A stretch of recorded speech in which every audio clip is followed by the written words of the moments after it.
Vous êtes mes disciples, mes enfants bien-aimés. La paix, la grâce et l'amour soient à vous. Je suis Jésus de Nazareth. Je suis au milieu de vous pour recueillir vos invocations, afin de les présenter au Père, et vos réparations afin d'en faire pour moi un motif de joie et de reconnaissance. Oui, mes enfants, un motif de reconnaissance, car de tout ce que vous m'offrez par amour, je m'en sens comme débiteur. C'est pourquoi je vous donne en retour les grâces les plus belles.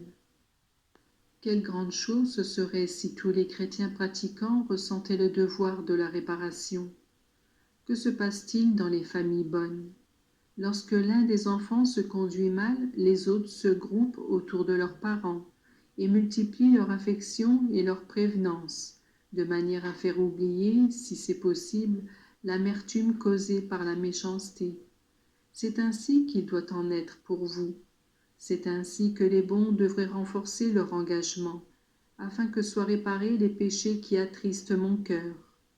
La froideur de nombreux chrétiens, elle aussi, me fait souffrir et m'incite à répéter ce que dit l'Esprit Saint. Puisque tu n'es ni chaud ni froid, je te vomirai loin de moi. Combien me fait souffrir l'indifférence avec laquelle beaucoup de mes enfants négligent les devoirs le plus sacrés. Votre Dieu n'aurait-il pas droit à une partie de votre temps? Serait-ce une chose arbitraire que d'assister au saint sacrifice de la messe et de l'offrir, au moins le dimanche? Le Seigneur ne s'est-il pas réservé tout un jour afin que les hommes se souviennent de qui ils ont reçu la vie et du pourquoi de cette union de l'homme avec Dieu? Que de négligence et que d'incertitude il est donné de voir. Beaucoup se disent mes disciples et puis oublient les principes les plus élémentaires de la vie chrétienne. D'autres font leur des théories ou une pratique de vie basée sur des valeurs purement matérialistes. Ils croient pouvoir tranquillement servir Dieu et Mammon, même s'ils ne disent pas explicitement ce qu'ils pensent en leur fort intérieur. Beaucoup d'autres se disent croyants, aussi longtemps qu'ils ont des intérêts à sauvegarder. Mais dès qu'ils s'aperçoivent que disparaît l'avantage sur lequel ils comptaient, ils n'hésitent pas à dire « Il vaut mieux que Jésus et sa loi s'en aillent loin de nous ». Rappelez-vous, mes enfants, le jour où me fut présenté un possédé. Il avait en lui une légion de démons qui me supplièrent de ne pas les chasser loin de ce lieu. Voyant un troupeau de porcs, je commandai aux démons d'entrer dans ces bêtes. Immédiatement, les porcs se jetèrent dans la mer et y périrent. Les habitants auraient pu être joyeux et se réjouir d'avoir vu un si grand miracle. Au contraire, ils me prièrent de partir tout de suite de cet endroit, de crainte que d'autres démons ne nuisent à leur intérêt. C'est ainsi qu'agissent encore certains chrétiens. Ils m'aiment que si tout va à merveille. L'abandon des amis fut et demeure la plus grande souffrance de celui que vous pouvez appeler le divin prisonnier du tabernacle. Moi, je suis toujours égal à moi-même. Je suis toujours le Père le plus généreux pour vous et pour tout le monde. Mais rares sont ceux qui ont pour moi une véritable amitié. À ceux qui vous font un don, même modeste, vous dites merci et vous montrez votre reconnaissance. Pour moi qui vous donne tout, que de trahison, quel abandon!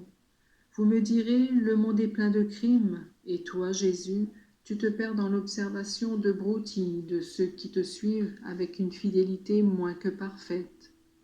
Dites-moi, vous les mamans, n'est-il pas vrai que si l'enfant, pour lequel vous nourrissez une prédilection, commet envers vous une impolitesse, même petite, vous la relevez plus facilement que celle que vous pourriez recevoir d'un voisin ou d'un autre de vos enfants qui vous inflige habituellement des offenses. Vous me comprenez, n'est-ce pas? Et vous pouvez réparer la froideur, l'insouciance, l'indifférence et la recherche de l'intérêt personnel d'un grand nombre par votre attention, votre correspondance à la grâce et votre désintéressement matériel, qui vous fait rechercher les choses de Dieu uniquement par amour pour Dieu. Je vous rappelle encore l'Évangile, parce que c'est sur lui que vous devez forger votre vie. Après avoir appelé les 12 qui devaient exercer l'apostolat sur une grande échelle, j'en ai choisi beaucoup d'autres que j'appelais disciples. Je leur commandais d'aller 2 par 2 à travers les campagnes et les villages, et de porter ma parole, de chasser les démons, d'oindre d'huile les malades et de les guérir. Je leur dis encore, allez, sans sac ni besace, et avec une seule tunique. Je voulais que mes disciples fussent détachés de tout bien matériel, et que ce détachement fût le symbole de cette droiture d'intention qui doit diriger les actions. Je dis aussi, sur ceux qui ne voudront pas vous recevoir, secouez la poussière de vos chaussures. Par ces mots, je n'entendais pas dire qu'ils dussent imposer leur volonté à autrui, mais je voulais montrer comme il est dangereux de refuser la lumière, de reculer devant l'appel et de ne pas accepter le don d'amour qu'est la foi. Or, vous aussi, vous êtes mes disciples.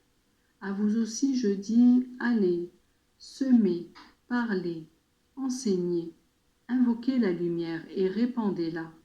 Et donc ce que vous recevez et ce que vous donnez. Qu'à ceux qui vous reçoivent parvienne ma bénédiction. À ceux qui vous refusent, dites-leur seulement, ce que nous vous donnons n'est pas à nous. Le Seigneur ne parle pas en vain. Et priez.